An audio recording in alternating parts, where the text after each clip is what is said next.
Assalamualaikum warahmatullahi wabarakatuh. Perkenalkan, nama saya Silmi Lailatul Fajri dengan NIM 2311010005 dari Program Studi Bahasa dan Sastra Arab Fakultas Adab dan Humaniora UIN Imam Bonjol Padang.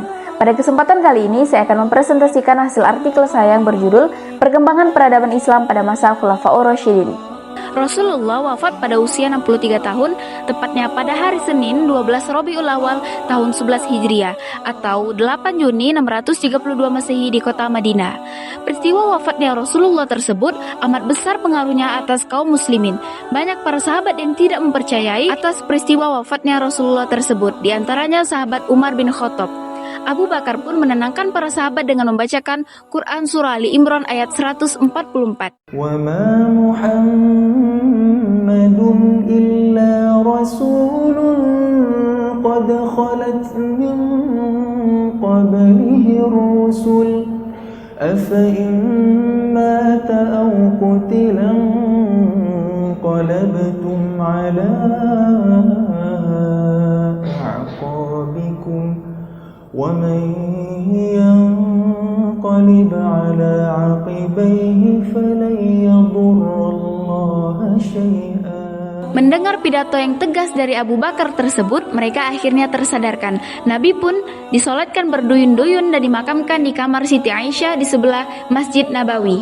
Sepeninggal Nabi Muhammad SAW, para sahabat Muhajirin dan Ansor berselisih pendapat mengenai siapa pengganti Rasulullah.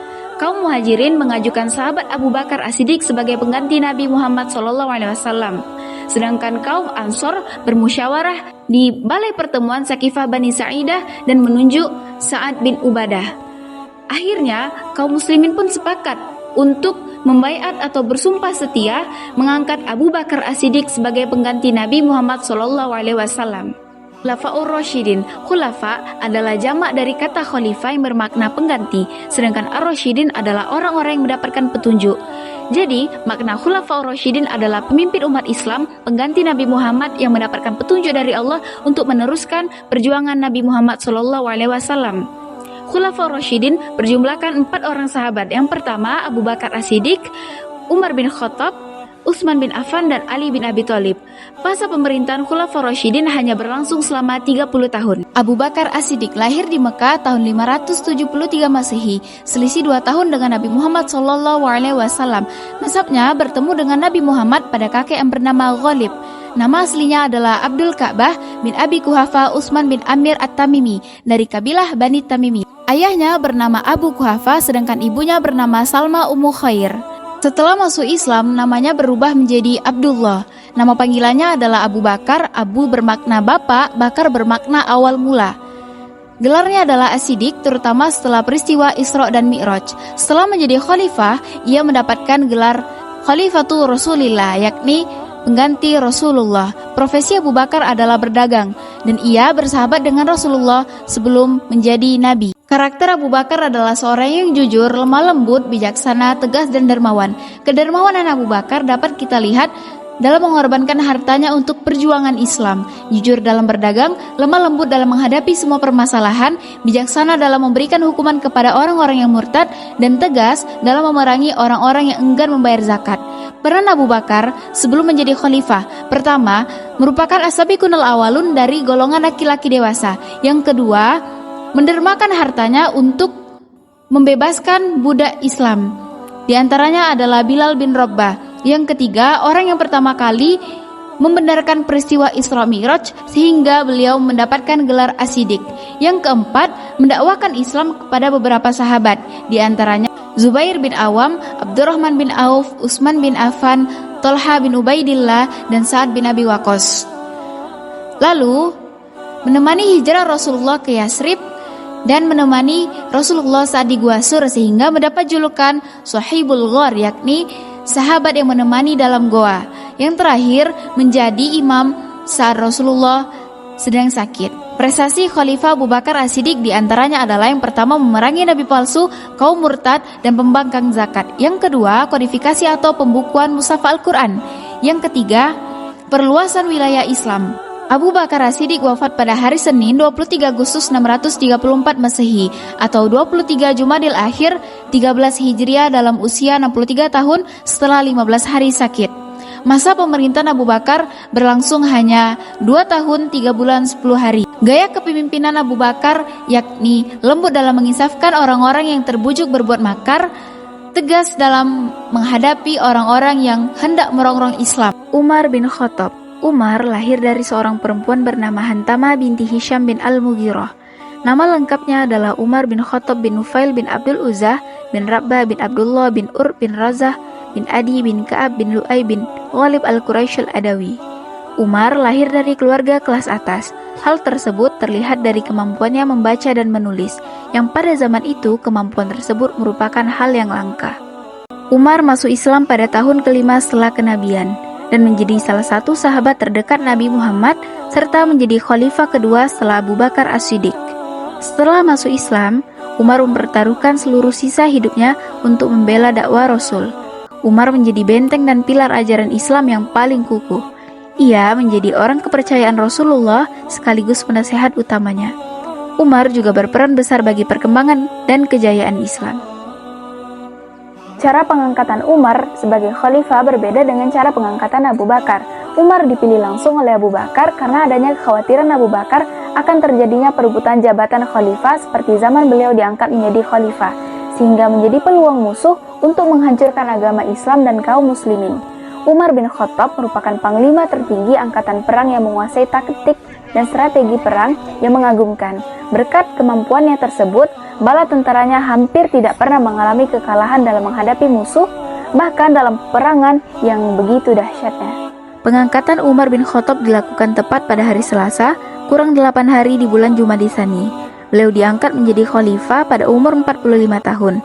Masa kepemimpinan Umar bin Khattab berlangsung selama 10 tahun, dimulai dari tahun 634 sampai 644 Masehi. Selama masa kepemimpinannya, negara mengalami kemajuan pada berbagai bidang. Alasan dibalik keberhasilannya dalam memimpin adalah karena kecerdasannya, keluasan ilmu pengetahuannya, dan ketegasannya. Pada sekitar tahun ke-17 Hijriah, tahun keempat khalifahannya, Umar mengeluarkan keputusan bahwa penanggalan Islam hendaknya mulai dihitung pada saat peristiwa hijrah. Ada beberapa perkembangan peradaban Islam pada masa Khalifah Umar bin Khattab, yang meliputi sistem pemerintahan atau politik, ilmu pengetahuan, sosial, seni, dan agama.